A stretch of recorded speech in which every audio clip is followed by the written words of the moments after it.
성부와 성자와 성령의 이름으로 아멘. 예수님과 어머니 하나 되신 성심의 나라에서 그리고 아버지 뜻 안에서 기도드립니다. 사랑하는 예수님과 어머니, 오늘도 저희들이 예수님과 어머니의 모범과 가르침과 정신에 용해되어 살기만을 늘 갈망하오나 부족했던 모든 매 현 순간순간을 회개하고 뉘우치고 반성하며 인간적인 저희 것 안에 파묻혀서 살았던 그 모든 시간들을 배상하고 보속하는 마음으로 이 기도를 봉헌드립니다. 부디 저희들이 예수님과 어머니의 두 분의 아름다우신 속성으로 용해되어 다시 태어나는 영혼들이 되기를 갈망하오니 자비를 베풀어 주시옵소서. 또한 하느님 아버지, 저희들에게 각자에게 세워놓으신 아버지의 뜻만이 완벽하고 온전하게 이루어지기를 늘 갈망하오니 저희들 안에서 또 저희 사명 가운데에서 아버지 뜻만을 이루시옵소서. 이 모든 기도 우리 주 예수 그리스도의 이름으로 기도드리나이다. 아멘. 성부와 성자와 성령의 이름으로 아멘. 안녕하십니까. 하나님의 뜻 성교의 피아수녀입니다. 오늘 복음 말씀 안에 담겨져 있는 신적인 정신세계 여러분들과 함께 학습해 보도록 하겠습니다. 2021년 4월 29일 목요일입니다. 요한복음 13장 16절에서 20절까지의 말씀입니다. 주님 영광 받으소서. 예수님께서 제자들의 발을 씻어주신 다음 그들에게 말씀하셨다. 내가 진실로 진실로 너희에게 말한다. 종은 주인보다 높지 않고 파견된 이는 파견한 이보다 높지 않다. 이것을 알고 그대로 실천하면 너희는 행복하다. 내가 너희를 모두 가리켜 말하는 것은 아니다. 내가 뽑은 이들을 나는 안다. 그러나 제 빵을 먹던 그가 발꿈치를 치켜들며 저에게 대들었습니다. 라는 성경 말씀이 이루어져야 한다. 일이 일어나기 전에 내가 미리 너희에게 말해둔다. 일이 일어날 때 내가 나임을 너희가 믿게 하려는 것이다. 내가 진실로 진실로 너희에게 말한다. 내가 보내는 일을 맞아들이는 사람은 나를 맞아들이는 것이고 나를 맞아들이는 사람은 나를 보내신 분을 맞아들이는 것이다. 주님의 말씀입니다. 그리스도님 찬미합니다. 자, 오늘 요한복음에서 예수님께서 가르쳐 주시는 나라는 어떤 나라냐면은 그 경계값을 세워주시는 겁니다. 제자들에게. 무슨 경계냐? 그 아버지의 일을 하는 데 있어서 질서의 경계가 있거든요. 그 무질서하게 막 아무렇게나 하는 게 아니라 그 질서의 경계값이 있는데 그 질서의 경계값을 제자들에게 가르쳐 주시는 그런 나라입니다. 자, 하나하나 차근차근히 보겠습니다. 예수님께서 제자들의 발을 씻어주신 다음 그들에게 말씀하셨다. 자, 지금 이게 세종래 제자들의 발을 다 씻어주신 다음에 그 다음에 이제 말씀하시는 나라예요. 내가 진실로 진실로 너희에게 말한다. 종은 주인보다 높지 않고 파견된 이는 파견한 이보다 높지 않다. 자, 발을 씻어주셨다라는 것은 어떤 정신세계의 나라에서 지금 수행하신 거죠? 종으로서 수행하신 거죠. 그렇죠? 제자들의 발을 씻어주셨다. 이거는 자신이 종의 모범을 먼저 보여주신 거예요. 얘들아, 너희가 앞으로 아버지 일을 하는데 모든 일을 섬기는 종이 되어야 되는데 그런 종이라는 것은 내가 너희들의 발을 이렇게 씻어주듯이 너희도 너희들에게 다가온 양들을 이끌어주는 이런 종이 되어야 된다라고 하는 종의 모범을 보여주신 겁니다. 자, 그런데 그런 모범을 보여주시면서 동시에 하시는 말씀의 나라가 어떤 나라냐면 종은 주인보다 높지 않고 파견된 이는 파견한 이보다 높지 않다. 이렇게 말씀하셨어요. 그러면 저 말씀을 통해서 우리가 확인할 수 있는 건 뭐죠? 종보단 주인이 높은 거고 파견이 됐어. 어디로? 아버지의 뜻을 행하라고. 그럼 파견한 사람이 파견된 이보다 다 높은 거다. 이 말씀이죠. 그러면 이게 도대체 무슨 말씀이신가? 아니, 종으로 발을 씻어주신다라고 할 때는 언제고, 그렇지만, 주인보다는 높지 않은 거야. 이건 종이면서 동시에 주인보다는 높지 않다? 이건 이 양쪽 끝단을 말씀하시는 거잖아요. 이거 도대체 어떻게 이해를 해야 되는 것인가? 자, 여기서 주인보다 높지 않고 파견된 이는 파견한 이보다 높지 않다. 이 높지 않다는 건 뭐냐면 아버지의 뜻을 능가하면 안 된다 이 말씀이세요. 여기서 높지 않다를 잘못 알아들으면 그러면은 제자들은 다 예수님보다 절대 높아지면 안 된다는 말씀이신가? 예수님보다 더 뛰어나면 안 된다는 말씀이신가? 이렇게 이해할 수 있겠죠. 그 말씀이 아니라 높지 않다라고 하는 나라는 어떤 나라냐면 아버지의 뜻을 능가해서 무엇을 하면 안 된다라는 거예요. 가르쳐 주시기를. 이것을 알고 그대로 실천하면 너희는 행복하다. 자, 아버지의 뜻을 행하는 제자들이 가져야 될 질서, 경계값이 있는데 그 경계가 뭐냐? 양들을 대할 때는 네가 종으로서 해. 그 모든 그들을 섬기는 자로서 내가 너희의 발을 씻어주었듯이. 그런데 그러면서 동시에 네가 어떤 그 아버지의 뜻을 행할 때 감히 아버지의 뜻을 능가해서 무엇을 행하면 안 된다가 종은 주인보다 높지 않고 파견되는 파견한 이보다 높지 않다가 바로 이 나라예요. 그러니까 요약 정리하면 아버지의 뜻을 행하는 그 질서의 경계의 나라가 있는데 뭐냐? 모든 너에게 아버지께서 보내주시고 맡겨주신 양들에게 너는 그들의 종으로서 회개한 종의 모범으로서 그들을 섬기는 자로 아버지의 뜻을 행하되 네가 어떤 아버지의 뜻을 행할 때 그렇지만 그렇게 종으로서 양을 섬기면서 행하지만 네가 어떤 아버지의 뜻을 행할 때 감히 아버지께서 하신 것을 능가해서 무엇을 하면 그 아버지의 뜻을 능가해서 하면 안 된다. 이렇게 양단의 경계값을 가르쳐 주신 말씀이다라는 거예요. 자, 그럼 적의 질서죠. 제자들이라면 하나님의 일꾼이라면 자원해서 전 아버지 일 해보겠습니다 해서 교회에 자원한 봉사자로 들어왔다면 저 경계값을 정확히 지켜야 되는 거죠. 예수님께서 저렇게 말씀하셨으니까 저게 곧 법이에요. 그렇죠? 예수님이 아버지를 능가하시는 걸 하시는 적이 있으시던가요? 없으세요. 오죽하면 나는 아버지에게서 본 것만 말한다. 들은 것만 말한다. 이렇게 말씀하세요. 이게 능가하지 않은 거예요. 이게 나는 종으로서 아버지보다 절대 높지 않고 나는 파견된 이로서 파견하신 아버지보다 절대 높지 않음을 스스로 모범을 보이신 거라는 거죠.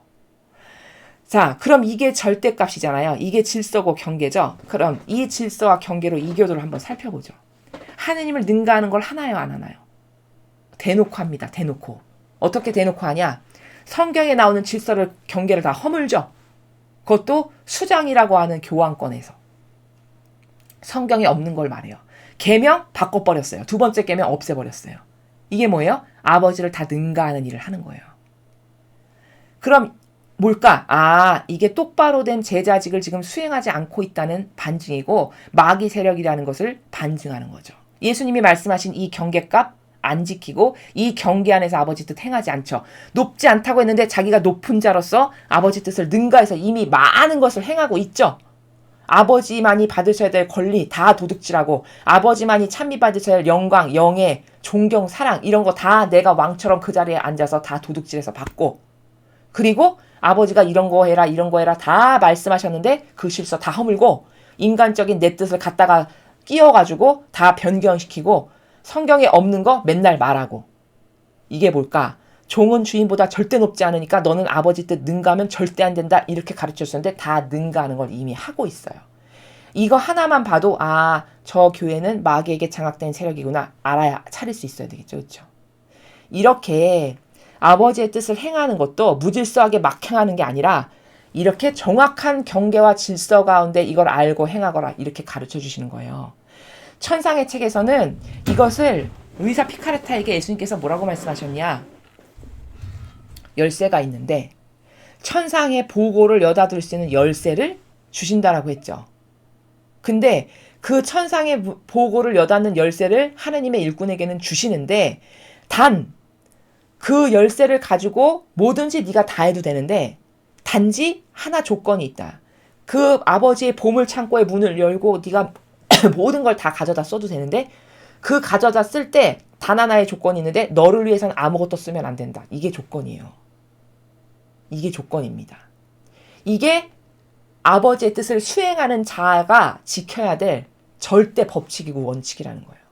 절대 모든 풍요를 다 가져다 써도 되는데 다 가져다가 아픈 사람 고쳐주고 예수님도 그렇게 하시죠. 그렇죠? 아픈 사람 고쳐주고 죽은 사람 살리고 아버지 복음 말씀 전하고 신적 질서 가르쳐주고 온갖 거 다 하시죠. 근데 자기를 위해서 쓰시든가요? 자기를 위해서 쓰신 게 단 하나도 없어요. 이렇게 예수님이 보이신 모범처럼 아버지의 보물 창고의 열쇠를 내가 너에게 준다. 근데 대신 네가 그 보물 창고 열고 쓰고를 맘대로 해도 되는데 그 권한을 내가 너한테 주는데 대신 그 보물 창고를 쓸 때 너를 위해서는 아무것도 쓰면 안 된다. 이게 규칙이고 법칙이고 질서예요. 하나님 뜻을 행하는 사람의. 그럼 그 규칙과 법칙을 지키느냐는 거죠. 안 지키다는 걸 제가 지금 수도 없이 많은 강의에서 매일 말씀드리죠. 그렇죠? 왜? 하도 모르니까. 하도 깨닫지를 못하니까. 그래서 16절은 제자직을 수행하는 제자들이 어떤 경계값 내에서 아버지의 뜻을 행해야 된다는 걸 가르쳐 주시는 거예요. 그리고 그대로 실천하면 행복하다. 왜?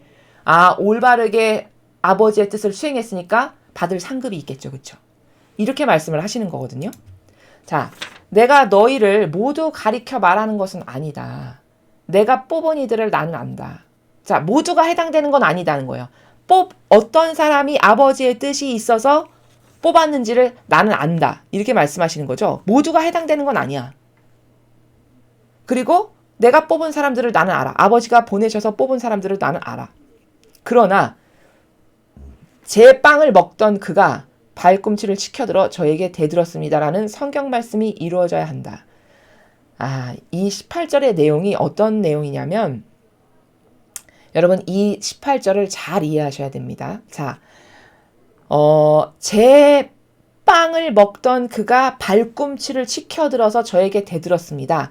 이걸 이론적으로는 누구를 두고 하신 말씀인가요?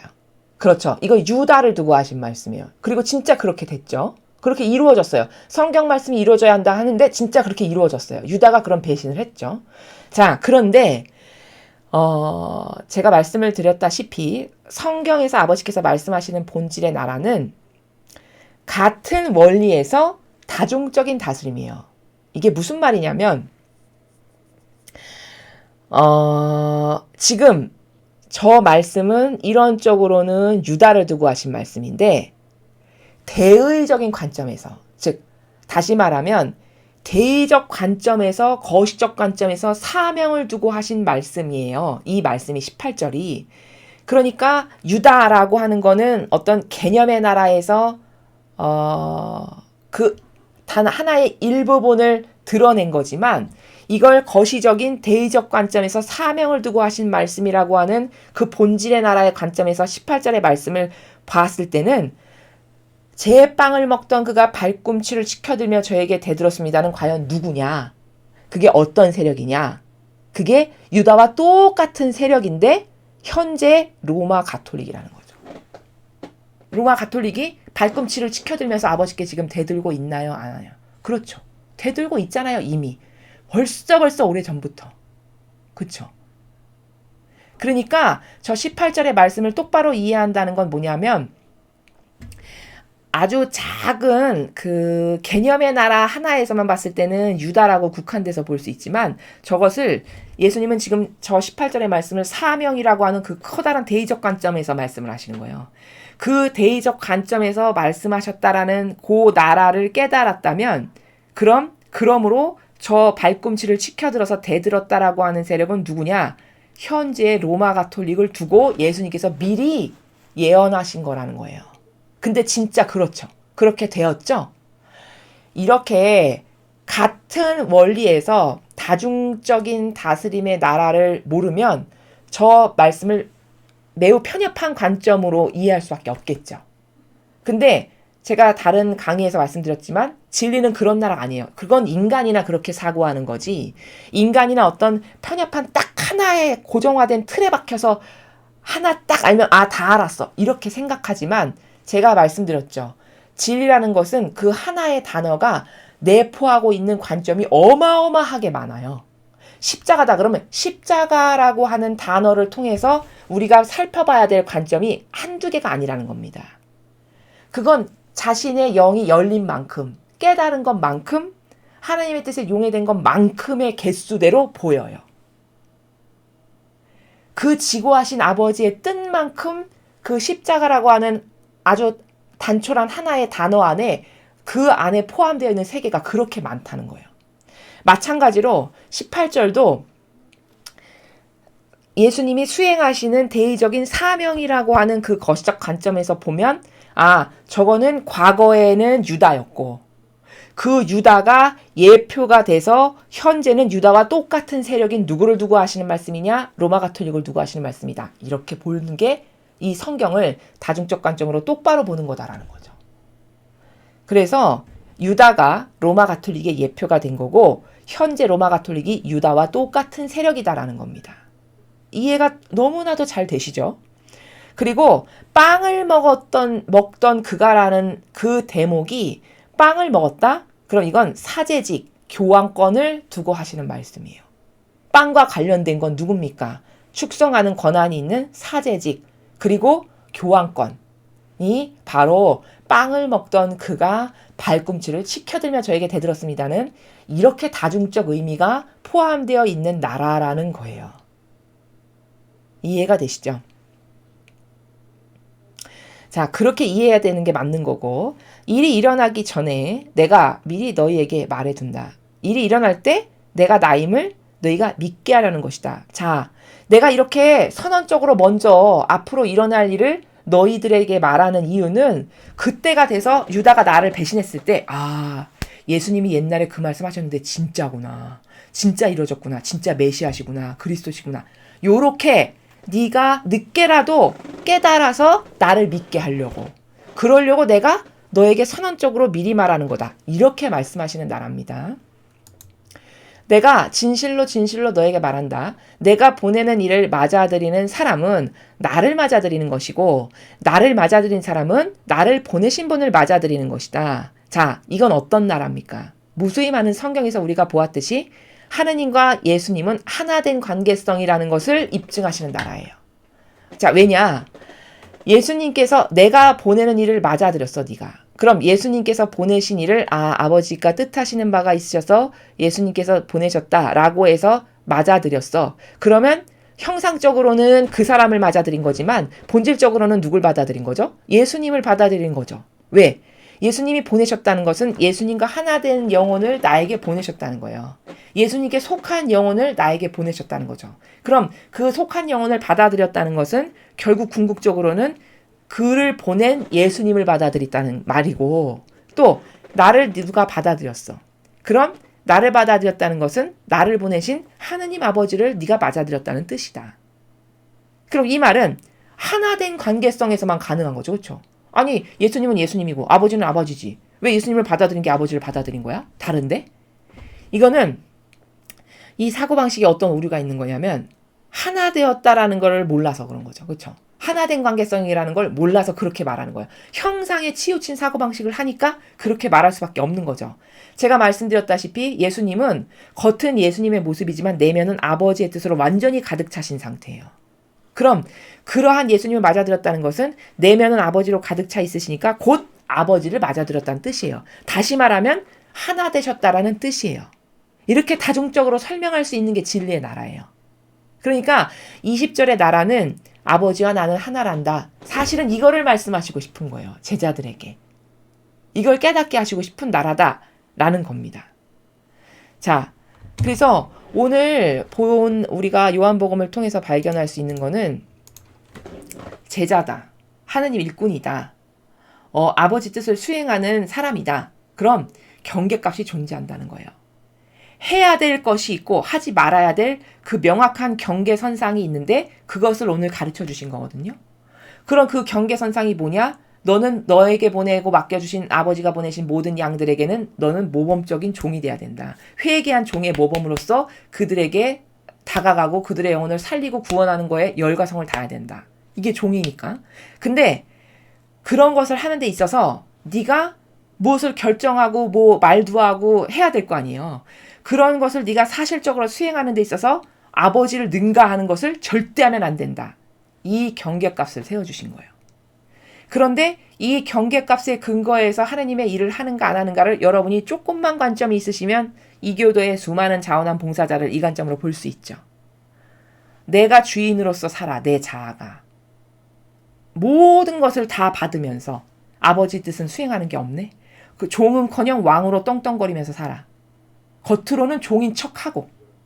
이게 뭘까? 이게 다 저건 아버지가 이렇게 예수님을 통해서 세워주신 경계값에 속하지 않는 세력이구나를 알 수 있어요. 저건 올바른 하느님의 일꾼이 아니구나를 알 수 있죠.